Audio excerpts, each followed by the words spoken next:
Hey guys, welcome back. I hope you are having an amazing day. Let's get right into the stories. The first one is an entitled People story. I consider myself a pretty easygoing person, but when I discovered my home had been infiltrated by squatters while I was away, a fire ignited within me. I used to enjoy my active lifestyle, often engaging in biking races and long-distance running. A few months ago, I participated in a challenging bike race that took me out of state, leaving my residence in the safe part of Los Angeles unattended. While I was aware of the city's homeless problem, I never fathomed that it would encroach upon my own sanctuary.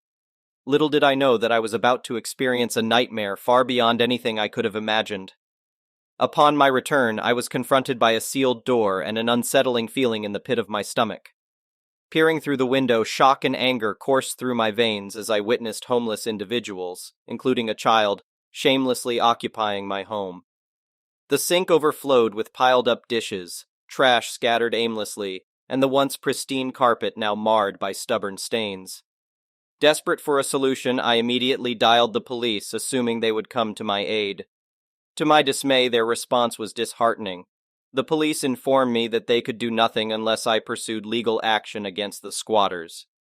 The absurdity of this situation struck me. These individuals had broken into my home, violated my privacy, and left a trail of destruction in their wake. Yet I was told that I couldn't remove them without a lengthy court battle. It seemed the law favored the trespassers more than the legal homeowner. Refusing to accept defeat, I sought the assistance of a lawyer.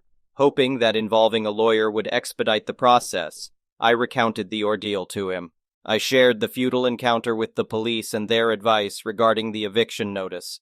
Unfortunately, the lawyer confirmed that this was the only viable path forward. If the squatters re-entered my property after receiving the official notice, they could be charged with trespassing.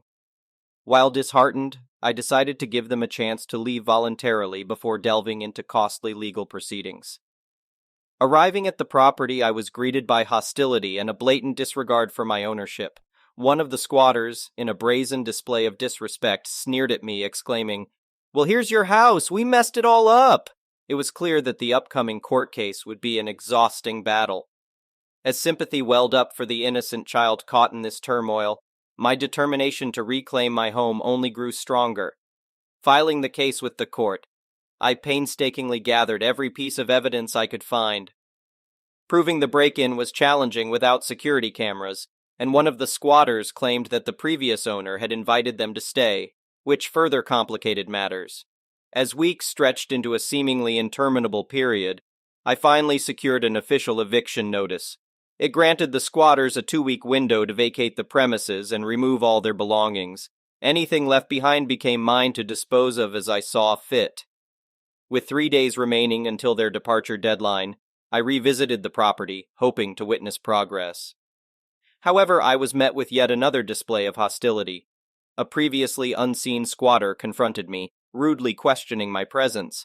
The audacity of someone who had no rightful claim to my house baffled me, fueling my impatience for the impending 3-day countdown to end. Finally, the long-awaited day arrived. As I approached the property, a mix of relief and anticipation coursed through my veins. This time I was met by a reassuring sight. The police had surrounded the area, prepared for any potential resistance. Hours later, I cautiously ventured inside, only to be met with a scene of utter devastation. The stove bore witness to weeks' worth of grime, a sink overflowing with unwashed dishes, and an unkempt toilet screaming for a thorough scrubbing. Additionally, it appeared that my personal products had been depleted. The house I had cherished had been tarnished, and I knew I had a long road ahead to restore it to its former glory. In the aftermath of this disheartening ordeal, I took proactive measures to prevent a recurrence. I invested in new locks and security cameras equipped with real-time notifications to my phone, determined to safeguard my home from any future intrusion. While the financial burden was daunting, it served as a lasting reminder of the importance of protection and vigilance. Reflecting on this nightmarish experience, I couldn't help but question the justice system and the rights afforded to squatters. How had their rights seemed to supersede mine as a rightful homeowner? It was a call to action, a reminder that the fight for justice and property rights should never be taken for granted. I vowed to raise awareness about the flaws in the system and advocate for change, so that no one else would have to endure the anguish and frustration that plagued me during this battle for my home. The next one is a pro-revenge story. This is not a throwaway because these people deserve to see it. Backstory. I am part of a small family-owned used car dealership. Cue the used car salesman joke here. We usually have around 50 cars on the lot, and our main focus is subprime customers or those with less than perfect credit. We genuinely want to help people who can't afford to buy from a new car dealership or have poor credit. Luckily, we are well liked in our small community. Recently, I had these customers. Let's call them wife and husband, both in their early 20s. They came into my store and I liked them immediately. They seemed like a nice young couple trying to start their lives, and they had two very sweet little girls. They were in need of a break. Due to some mistakes they made early in life, their credit was less than perfect. I coached them on how to improve their credit, and they appeared genuinely interested in fixing it. So I worked hard to get them a loan, with the wife's mother co-signing on a nice third-row SUV. The wife was so grateful that she literally cried and hugged me because every other dealer had turned them down. However, they were a little short on the down payment, so I agreed to take a check for the balance and cash it on his next payday. Mistake number 1. This is quite common in our line of work. I forgot about them until the following week when I dropped the check at the bank along with other deposits. To my surprise, I received a notice that the check had bounced, and I was charged a couple of NSF fees. I reached out to the wife to see what had happened and how we could resolve this issue. The last thing I wanted to do was go after a young couple with 2 small kids. Initially, the wife was a little shocked and insisted that the funds had been pulled from their account. I showed them the picture of the NSF check, and she understood. She apologized and said they could pay half of the amount in 2 weeks when she got paid again, and the other half in another 2 weeks. I agreed to this arrangement and took them at their word. Mistake number 2. A couple of weeks passed, and I didn't hear from the wife or husband. I started to think that I had been taken for a ride. They ignored my calls, texts, and so on. Then I received a call from the bank, and it turned out that they hadn't made their first payment either. With this particular bank, if the customer doesn't make their first payment, we have to buy back the deal, meaning we have to give the bank the money they had sent us for the loan. After bombarding them with calls and reaching out on Facebook, they finally called me back. They gave me a sob story about the husband being let go from his job and starting a new one. They said the wife's mother was going to help them get back on their feet. I went through a lot of trouble with the bank to make a deal. If they made their payment, they would keep the loan, but I would still be responsible if they missed any of the next 3 payments. The wife also assured me that they would make payments on the bounced check as soon as the husband started getting paychecks. So I agreed. They made the payment to the bank, and I continued with my life until the following month. I received an email from the bank stating that the wife hadn't made the next month's payment and was not responding to their calls.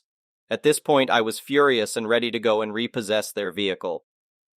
They wouldn't answer any of my calls, so I called the wife's mother. The mother did everything she could, even using her Social Security paycheck, to help make the payment for them, but it wasn't enough. The wife and husband told her they would cover the remaining balance, but of course they didn't. The bank declared it a buyback, demanding their money back for the loan within 7 days. The only way I could repay the loan was if my floor plan, basically a giant credit card we used to buy cars, received pictures of the car in my possession. I tried calling, texting, emailing, and messaging on Facebook to get in touch with both the wife and husband, but they blocked me on everything. They were basically stealing the vehicle without paying. They even blocked the mother, who had been trying to help them resolve this situation. Yes, they screwed over their own mother in this ordeal. All I wanted was to get the vehicle back and move on with my life. This is when I decided to take revenge. First, I dropped the check off at the local prosecutor's office, and they were delighted to file charges against them. I did some skip tracing, calling family members who were more than happy to help, because it turned out that the husband had had 7 jobs in 4 months, and had burned every single family member who lent him money. I found the wife's father on Facebook, and he had been trying to take custody of the deadbeat wife and husband's 2 kids because of how they treated them. He informed me that they were staying at the sister's house right across the border, Remember, we are on the state line of 2 states. I called a repo company and personally drove for an hour to retrieve the vehicle. According to the neighbors and the repo company, they had been hiding it in the garage. I did some digging and found out that both of them were on probation for stealing from multiple stores. I contacted Mrs. Probation Officer, informed her of their last known address above the state line, and mentioned the bounced check and the new charges they were facing in my town. She appreciated the information. While I was at their house one evening, I spoke to one of the neighbors, who also hated them because they were always yelling at their kids and each other, and convinced them to call me if they saw the vehicle outside. It only took one day. I received the call and sent a very large friend who lived nearby to retrieve the vehicle.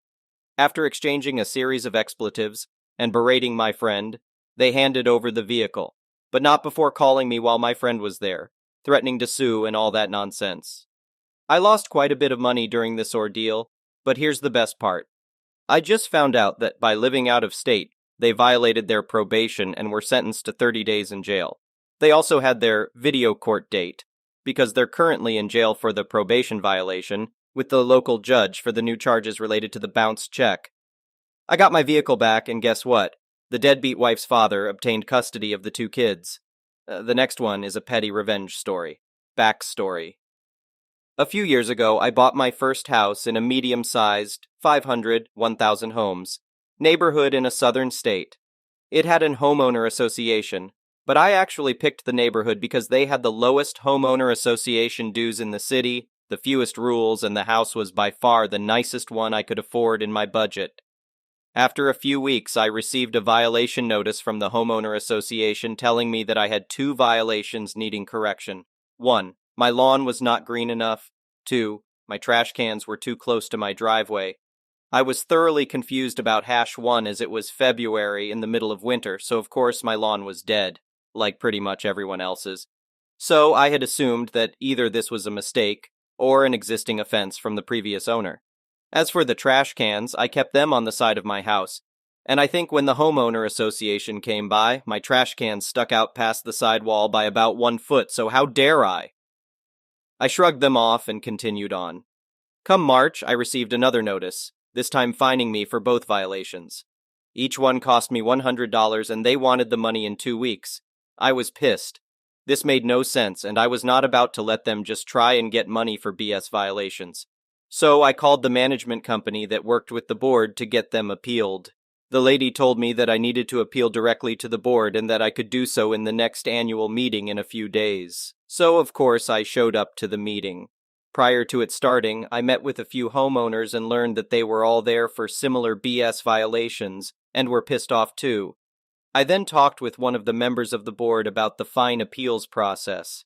He was an older guy in his 70s with short gray hair and a very worn and angry face. He asked what I was getting fined for, and when I told him, he just looked at me and said, "And you should get fined for that. Young people like you not taking care of their homes is the whole reason I got on this board. Learn to be a better property owner." This dude was the VP of a volunteer board, telling me that I did not know how to take care of my house. What a sad life. The meeting then started, and the moderator mentioned that since this was an annual meeting, we would be voting on 3 out of 5 board members. They had some applicants for the board, and we could also nominate someone today. That's when I had the idea of how I could get my revenge. When the election part of the meeting came, I nominated myself, gave some BS speech about how homeowner associations are not here to make money, and that I wanted to serve my community. I won in a landslide, and you could see the board members getting annoyed because they had scowled during my speech. After the meeting, I appealed my violations in a very elegant way, and they agreed to waive my trash can violation. As for the grass one, apparently since I had weeds growing in my yard, like a tiny patch in the corner, they were still fining me because the weeds were turning yellow after I sprayed them. I was dumbfounded how they could get away with this, but they used a technicality in the bylaws that I had signed, so I ended up losing $100. Revenge. I will be honest, I had not expected this to work. After joining the board, of 5, including myself, I was appointed secretary and had to help maintain meeting notes and review records. They specifically told me that I was not allowed to propose new policies, but I could vote on new ones proposed by the VP or president, which I later learned was actually a violation of their own rules. I voted against every new rule as long as I was in that position. I decided that my best course of action was to listen to how the others operated and look for an opening to get each of them off the board. The first opening came when the president, who literally looked like the most Karen woman ever, mentioned that she wanted to fine for flowers that were not a neutral color. Basically, if a homeowner wanted to add something like turquoise flowers, we would fine them.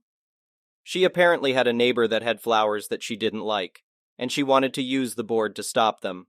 It was pretty insane. I then started my revenge on her. I started a message thread, on Slack since that's how we communicated, with the other board members, and asked what they thought about her policy and reasoning. After far too much deliberation, 2 of them honestly thought that this was okay. We agreed that the policy went too far. I then made a long post in the main channel telling her that her actions were not only wrong, but that she should be excused from the board. When she inevitably flipped out, I called a board meeting the following week, and the other 4 board members voted her off for targeting a community member for personal gain. She gave a sob story about how the board was her life and that the neighborhood was like her child, but I didn't care. That was 1 down. I convinced one of my good neighbor friends to join a little later on to take her spot. The next members I targeted were the treasurer and director, as I wanted to save the VP for last. They were actually pretty easy to get off the board because they were very easily swayed by public opinion, so I made a fake account on Nextdoor and waited until spring, when most of the violations go out. When the letters went out, I looked for angry posts on Nextdoor. I then would comment on each one, giving them the first names of the 2 board members as the culprits, and told them to come to the next homeowner association meeting to appeal. It worked far better than I had expected. During the next meeting, over 50 people showed up and called out those 2 by name. It was glorious. During the open session, community members grilled those 2 for their poor policies, even though they did not make most of them. The VP, now president after the other one resigned, tried to defend them but ultimately failed. The 2 members were so distraught after the meeting, and I told them that maybe they should resign, and they both did. That was 2 more down, both of whom were replaced by a couple who came to the same meeting and wanted to get rid of these rules. Finally, the board had been flipped to 4 out of 5 people wanting to get rid of all these dumb rules. The president, however, was still the same old angry, hateful man. He tried to add more rules to increase violation revenue, and we voted him down every time. He started to get annoyed but stayed steadfast on the board. I tried a lot of tactics to get him to leave, and not much swayed him. A few months went by, and we started with a new management company. They had a much better style of property management and a website for looking through our community's records, as well as automated reports. When we got our first fines report, I hit pay dirt. The president's house appeared and he owed around $10,000. Apparently, he had open violations that he had never paid, and the other management company hid it from the board for him, since he had been on the board for close to 7 years. So I looked into remedies. Since his fines were over $3,000, our bylaws stated that a majority vote of the board could start an homeowner association foreclosure on the home, which I still think is insane that homeowner associations can do that. So I got all the docs together and double-checked with the new management company that the fines were correct, which they confirmed. I called an emergency board session, presented the information, and 4 out of 5 of us voted to start the foreclosure process. The president got angry, cursed, and left the meeting early. We were informed a few days later that the president had resigned, paid his fine, and put his house up for sale. While I am sad we couldn't force a foreclosure, at least he was off the board. I am currently the president to this day, and I have reduced the fining policy to a maximum of $400, and homeowners can appeal at any time they wish digitally. In addition, I have banned any grass fines until May, and trash can violations have been super relaxed. Moral of the story, never fine me $200, call me a stupid young kid, and expect to not lose your house. The next one is an entitled parent story. My mother said this years ago. My brother passed away suddenly from cancer in 2019, 27 hours after being diagnosed. He was 37. It tore our family apart from the grief. It has caused us to make up our living wills and how we'd like to be buried. I was close to my brother, so he told me what he wanted if he died 4 years before he did. I planned his funeral and everything. My mother trusted me and was pleased with how I planned it. The day after his funeral, we were talking about how we wanted our bodies to be handled after death. I told her I wanted to donate my organs, and whatever is left I wanted cremated with most of my ashes scattered. If family wanted to keep some, they could. My mother asked how else would she visit my grave. I told her I didn't want a grave, and again said they could have some of my ashes and plan a funeral if they liked. I don't care if I have a funeral or not, personally. Then she told me it's a sin to not have your body intact when going into heaven. When I reminded her I am a non-believer, she started calling me selfish for putting a burden on her by making her think I'm going to hell for my body not being intact, and as an atheist started calling me selfish for not having a grave for her and the family to visit, and selfish for not letting the family keep all my ashes. When I told her, my body, my choice, my mother started to cry and she said, "Well, if you die before me, I'll make sure you have a grave. I don't care what you want, how could you be so self-absorbed?" I felt bad and apologized. She said, "Think about someone else for once. You know how selfish it is to want to pollute the environment with human remains?" Yeah, I know now I said nothing wrong, but at the time, I felt like TA for not letting my family visit my grave, so that's why I apologized. Since then, I wrote a living will because I can't trust my mother to handle my wishes. Recently, when the conversation steered to death and burial, I again repeated my wishes. My mother said, "No, you're not. I'm not going to live the rest of my life thinking my daughter is in hell. I'll plan everything for you." Okay, Mom. The next one is an entitled parent story. Today, I bring you another emergency room tale.